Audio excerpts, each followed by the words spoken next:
जैसे दूर से पड़ी हुई रस्सी सांप दिखाई देती है, ना सांप पहले था ना बाद में रहेगा, बीच में भास रहा है, और बीच में है रस्सी, भास रहा है सांप।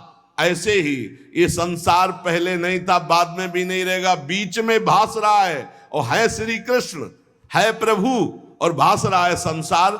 तो सकल जग हरि को रूप निहार, हरि बिनु विश्व कतहु कोऊ नहीं, ये मिथ्या भ्रम संसार, ये झूठा भ्रम हो गया। ये स्त्री है, पुरुष है, जड़ है, चैतन एकमात्र भगवान बना हुआ है। अलख निरंजन, जो हम देख नहीं सकते, अलख लख नहीं सकते, वो अलख, और निरंजन जो त्रिगुणातीत मायातीत है, वो साक्षात सामने बैठा हुआ है। अलख निरंजन सब जग व्यापक, सब जग को आधार, सकल जग हरि को रूप निहार। अब गूढ़ बात, नहीं आधार नहीं को हरिमा।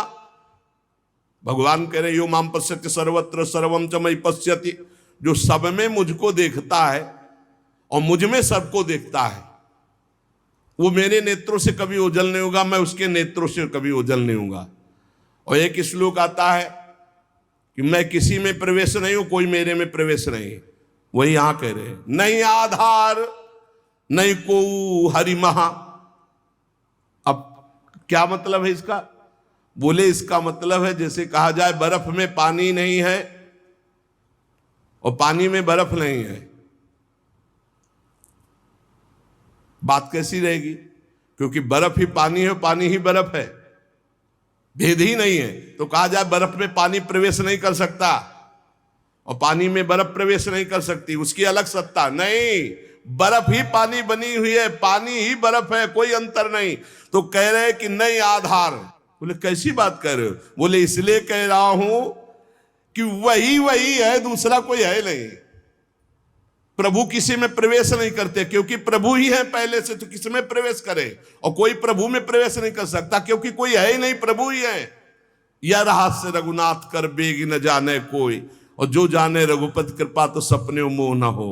स्वयं हरि जगत बने हुए हैं, सब कुछ ये हरि बैठे हैं, बस ये नेत्रों का हमारा दोष हट जाए, चश्मा बदल जाए, केवल हरि है। सिय राम मैं सब जग जानी, मानी नहीं, जानी, जान के देख के। अति समीप अति दूर अनोखे, जगमा जग के पार। अति समीप, भगवान कितने समीप है? आपके समीप इतने कि उनसे ज्यादा कोई समीप नहीं है, बहुत नजदीक है। बहिरंतस्य भूतानाम अचरम चरमेव च, सूक्ष्मात् तद विज्ञेयम दूरस्थम चान्तिके च तत्। इतने नजदीक है कि अपने आप से भी नजदीक हरि है, अपने आप से भी। आप अभी अपने को शरीर मान रहे हैं या मन मान रहे हैं या स्वभाव मान रहे हैं, स्थूल सूक्ष्म कारण तीनों से नजदीक भगवान है। अति समीप, और इतने दूर हैं कि जन्म जन्म लग जाएंगे खोजते हुए, मिलना बहुत कठिन है। क्यों? क्योंकि बाहर खोजने से नहीं मिलेंगे, अंदर डूबने से मिलते हैं। अंदर जो लौट कर डूब गया वो पा गया हीरा, और जो बाहर चाबी घर में खो गए हैं और बाहर जंगल में पूरा जीवन ढूंढो, मिलेंगे क्या? घर में लौटो तो सर्वात्मना न विसृजेत बहिरेंद्रियाणि अंतश्चर, अंतर में आओ, बहिर्मुख बात छोड़ो, अंतर्मुख हो करके एकस चरणदास चित्त मनंतई से अकेले अंदर घुसो। कुछ लेके नहीं जाओगे प्रेम गलियत साकरी, जितने संबंध सब ये बोझा है, नहीं ले जाओगे अंदर। अंतर्मुख अकेले होकर असंगो हम, और फिर ढूंढो तो मिल जाएगा, वही मिल जाएगा। और जब वो मिलेगा तो ढूंढने वाला नहीं रहेगा, केवल वही वो है। ये रहस्य जानत तुम्हें तुम्हें हो जाई। अति समीप अति दूर अनोखे, जगमहा जगते पार, जगमहा जगते पार। अति समीप अति दूर, जो अनुभव करना चाहो, हमारे प्रभु की यही मानता है। इस खंभे में है तो यही मिलेंगे आपको, और हृदय में है तो यही हृदय में मिलेंगे, और बद्री नारायण में मिलेंगे तो बद्री नारायण में ही मिलेंगे। जहां जैसी भावना करोगे वैसे ही भगवान मिलेंगे। और सर्वत्र है तो सर्वत्र फिर यहां भी है। पय घृत, कैसे भगवान समाये हुए हैं? जैसे दूध में घी, पय घृत। अब दूध में पूड़ी बनाओ, नहीं बन पाएगी। अब प्रक्रिया है, दूध को दही जमाओ, दही का मंथन करो, मक्खन निकालो, मक्खन को सिराओ, घी आ गया। ऐसे ही गुरु प्रदत्त साधना के बिना यह दृष्टि नहीं प्राप्त हो सकती। सर्वत्र श्री भगवान है। भगवान कैसे समाये हुए? पय घृत, दूध में घी के समान। पावक काष्ठ, जैसे अग्नि और लकड़ी। लकड़ी में कहीं अग्नि है लेकिन घर्षण करो, अरण्य मंथन उसी को तो कहते हैं। लकड़ी के घर्षण से अग्नि पैदा हो जाती है। बोले बीज मह तरु, जैसे बीज में वृक्ष समाया हुआ है। फल पल्लव डार, जैसे एक छोटे से बीज में पूरा वृक्ष है, उसकी डाल भी है, उसका पत्ता भी है, उसका फल भी है। लेकिन उसको जब आप भूमि पर प्रक्रिया से गाड़े, बीज अंकुरित हो, तब आपको यह अनुभव में आएगा। तिमि हरि व्यापक अखिल विश्व महा आनंद पूर्ण अपार। आनंद समुद्र भगवान ही सब रूपों में व्याप्त है। ये विधि एक बार निरखत जो भव बारिधि होए पार। एक बार ये दृष्टि आ जाए कि सर्वत्र भगवान है, वो भव समुद्र से पार हो गया। पर इस दृष्टि में बड़ा धैर्य की जरूरत है, क्योंकि जहां आपकी दृष्टि हुई तहां माया अपना रंग शुरू कर देगी। सुख दुख लाभ हानि, चिरजीवन मृत्यु, मान अपमान, जो सभी तुम्हारे खेल, सभी में भरे तुम ही मेरे भगवान, वो देख सकता है। जब देखने चलोगे ना भगवान को, तो ये द्वंद अपना आक्रमण करेंगे। कभी सुख फंसा लेगा, कभी दुख, कभी लाभ, कभी हानि, कभी मृत्यु का भयावा, कभी मान, कभी अपमान। जो इन सब में भगवान को देखता है वही निकल पाएगा। बड़ा कठिन है जब कोई अपमान करे उसमें भगवान देखे। बड़ा कठिन है जब कोई मारने आवे, कोई कहे आओ भगवान मार दे आके। ऐसा बड़ा कठिन है।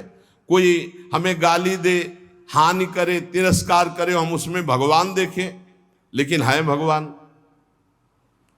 बहुत कठिन है। भगवान एक ऐसी स्थिति दे तभी होता है, नहीं तो ऐसे। अब नामदेव जी ने जब कुत्ते में भगवान को देख लिया, भूत में भगवान को देख लिया, तो एक भगवान से सख्य भाव से बात करने लगे। एक दिन कहा, विठ्ठल भगवान, पांडुरंगा, आपकी कृपा से अब मैं सब में आपको पहचान लेता हूं। भगवान ने कहा सही। बोले आप किसी भी रूप में छुपो, अब हम आपको पहचान लेंगे। भगवान मुस्कुरा दे। बातचीत करते थे भगवान पांडुरंगा जी, विठ्ठल भगवान। थोड़ी देर में विचार आया कि मंदिर में बैठ के भजन करने से बड़ी भीड़ हो रही, लोग आ जा रहे हैं, विक्षेप पड़ता, मंदिर के पीछे चलते हैं। अभी तक विचार नहीं आया था। अब मंदिर के पीछे जाके जो भजन में लगे, कीर्तन में, सो देखा कि 10 बच्चे आ गए, कबड्डी खेलने लगे।